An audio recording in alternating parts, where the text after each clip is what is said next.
നമ്മൾ ഇന്ന് പരിചയപ്പെടാൻ പോകുന്നത് ഡൈനാബുക്ക് എന്ന കൊമേഴ്ഷ്യൽ ലാപ്ടോപ്പ് ആണ്. നമ്മൾ നിരവധി ഷോർട്ട് വീഡിയോകൾ ഇതിനെ കുറിച്ച് ഇട്ടിട്ടുണ്ട്. പക്ഷേ ഇൻഡെപ്ത് ആയിട്ട് ഒരു ലോങ് വീഡിയോ ഇടണം എന്ന് കുറെ പേര് പറഞ്ഞതുകൊണ്ട് മാത്രമാണ് ഇടുന്നത്.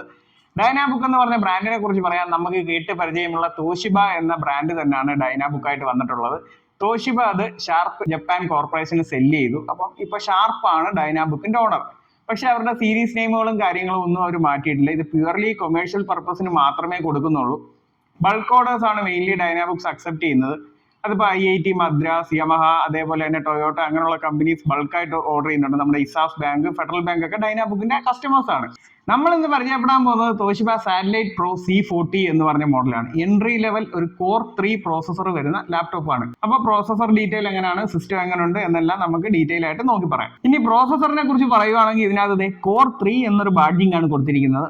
ഐ മാഞ്ഞു പോയതൊന്നുമല്ല, ഐ എന്ന് പറയുന്ന സാധനം ഇല്ല. 14th ജനറേഷനിൽ U സീരീസുകളല്ല, അവർ കോർ 3, കോർ 5 അങ്ങനെയുള്ള ബാഡ്ജിങ്ങിലാണ് കൊടുത്തിരിക്കുന്നത്. പെർഫോമൻസിൽ എന്തെങ്കിലും വ്യത്യാസം ഉണ്ടോ എന്ന് ചോദിച്ചാൽ യാതൊരു വ്യത്യാസങ്ങളും വന്നിട്ടില്ല. ഇവിടെ നോക്കിയാൽ നിങ്ങൾക്ക് അറിയാം, ഇതൊരു 6 കോറുള്ള പ്രോസസർ ആണ്. ഇതിനകത്ത് 4 എഫിഷ്യൻ കോറും 2 പി കോറും ആണ് വരുന്നത്. അതിൽ പി കോർ ഹൈപ്പർ ത്രെഡിംഗ് ഉള്ളത് കൊണ്ട് 4 കോറായിട്ട് ഇതിനകത്ത് കാണിക്കും. ഇതിന്റെ വെയിറ്റ് എന്ന് പറയുന്നത് വെറും 1.4 kg മാത്രമേ ഉള്ളൂ. അതേപോലെ തന്നെ വളരെ മിനിമലിസ്റ്റിക് ആയിട്ടുള്ള ഒരു ലുക്കാണ്.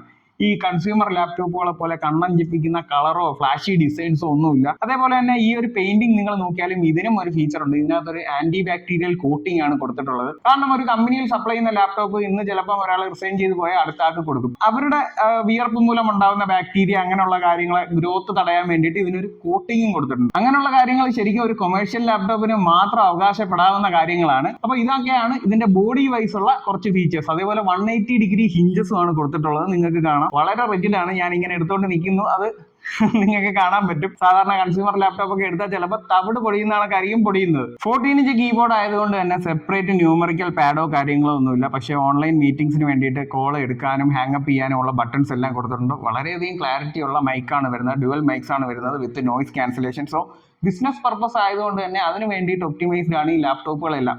എന്തും പറഞ്ഞാൽ നമുക്കൊരു ഹോം യൂസറിന് ഉപയോഗിക്കാതിരിക്കാനുള്ള ന്യായമൊന്നുമില്ല. ഹോം യൂസറിന് പെർഫെക്റ്റ് ആണ്. നമ്മൾ കൊടുക്കുന്ന പൈസയ്ക്ക് ഉള്ള വർത്ത് ഈ ഒരു ലാപ്ടോപ്പ് തരും. 14 inch full HD IPS display ആണ് വരുന്നത്. ആന്റി ഗ്ലെയർ ആണ്. കംപ്ലീറ്റ്ലി ഐ സേഫ് ആയിട്ടുള്ള DC ഡിമ്മിങ് ഉപയോഗിക്കുന്ന ഡിസ്പ്ലേ ആണ്. അപ്പൊ നമ്മൾ ഈ OLED കാര്യം പറയുന്ന പോലെ ഐ സ്ട്രെയിനോ കാര്യങ്ങളോ ഒന്നുമില്ല. നമുക്ക് എത്ര ലോങ് അവേഴ്സ് ഇരുന്ന് വർക്ക് ചെയ്യാനായിട്ട് പറ്റും. എൻട്രി ലെവലിൽ ഒരു ബിലോ 40,000 ഒരു നല്ല ക്ലാരിറ്റിയുള്ള IPS ഡിസ്പ്ലേ ഇതേപോലുള്ള ലാപ്ടോപ്പുകളിലൊക്കെ നമുക്ക് കാണാൻ പറ്റത്തുള്ളൂ. സ്പീക്കറിനെ കുറിച്ച് പറയുകയാണെന്നുണ്ടെങ്കിൽ ഒരു വലിയ ഞെട്ടിക്കുന്ന സൗണ്ട് ഒന്നും പ്രതീക്ഷിക്കരുത്. ബിസിനസ് ലാപ്ടോപ്പുകൾ പൊതുവെ സൗണ്ട് കുറവാണ്. നിങ്ങൾ ഒരു വലിയ സിനിമ പ്രേമിയൊക്കെ ആണെന്നുണ്ടെങ്കിൽ ചിലപ്പോൾ നിങ്ങൾക്ക് ഒരു ബ്ലൂടൂത്ത് സ്പീക്കറിന്റെയോ സ്പീക്കറിന്റെ സഹായം ആവശ്യമായിട്ട് വരും. എങ്കിലും ഒരു സൈലന്റ് റൂമിനകത്ത് ഇരുന്ന് നമുക്ക് കേൾക്കാനുള്ള സൗണ്ട് ഈ ഒരു ലാപ്ടോപ്പ് പ്രൊവൈഡ് ചെയ്യുന്നുണ്ട്. ഇത് ഈ ലാപ്ടോപ്പ് നമ്മൾ പൊളിക്കുമ്പോൾ ഉള്ള ഒരു വ്യൂ ആണ് ഇപ്പൊ കാണുന്നത്.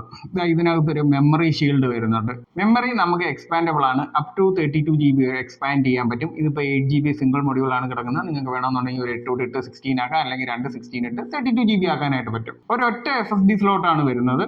SSD നമുക്ക് ഇവിടെ കാണാം. പിന്നെ ഇതാണ്ട് ഹീറ്റ് സിങ്കിന്റെ കാര്യത്തിൽ പ്രത്യേകം നമ്മൾ നോക്കും. ഒരു എൻട്രി ലെവലിൽ തന്നെ പ്രോസസർ ഫുള്ള് കവർ ആവുന്ന രീതിയിലുള്ള ഒരു തെർമൽ മൊഡ്യൂൾ ആണ് ഈ കൊടുത്തിരിക്കുന്നത്. അതേപോലെ തന്നെ വളരെ ക്വാളിറ്റി ഉള്ള ഒരു ഫാനും നമുക്ക് ഇതിനകത്ത് കാണാനായിട്ട് പറ്റും. ഇനി ബാറ്ററിയാണ് ഏറ്റവും വലിയ ഹൈലൈറ്റ്. ഒരു ലാപ്ടോപ്പിന്റെ പ്രൈസ് ഡിസൈഡ് ചെയ്യുന്നതിൽ ബാറ്ററിക്ക് അതിൻ്റെതായ പ്രാധാന്യമുണ്ട്.